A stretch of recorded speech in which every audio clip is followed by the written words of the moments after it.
অগ্র পরমার বাড়িতে আসে, এসে পরমাকে বলে, তোমরা যাকে মামা বলে ডাকো না সে আর বাড়িতে নেই। তখন পরমা এই কথা শুনে বলে, আমি যাব ওনাকে খুঁজতে।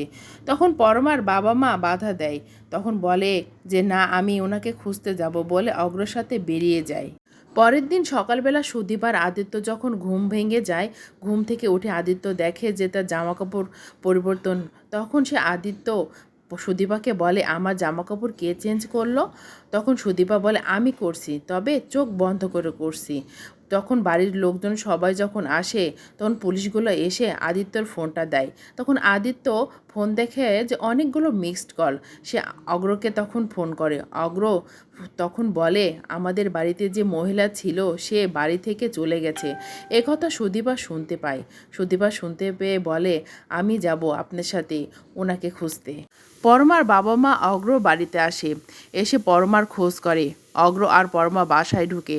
তখন পরমাকে দেখে পরমার মা জোর করে বাসায় নিয়ে যাওয়ার জন্য জোর করে।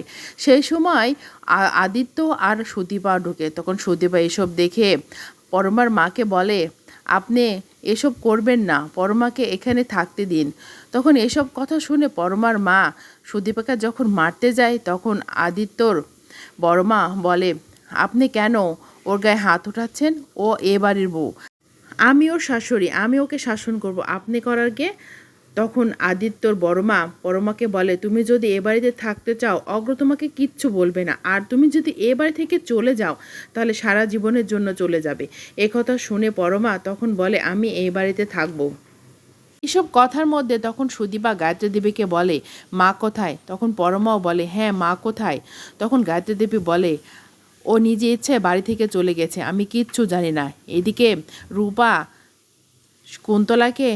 কুন্তলা যখন গরম চা রূপাকে খেতে দেয়, তখন রূপা গরম চাটা কুন্তলার মুখে মেরে সেখান থেকে পালিয়ে যায়। সবাই মিলে তখন আদিত্যর সঙ্গে পুলিশ স্টেশনে আসে, এসে সিসিটিভি ফুটেজ কালেক্ট করে, দেখে যে রূপাকে কে যেন গাড়িতে করে তুলে নিয়ে যাচ্ছে। তখন আদিত্য পুলিশকে বলে, আরও ফোর্স নাও, আর তার সঙ্গে সাহায্য করবে সুদীপা আর পরমা।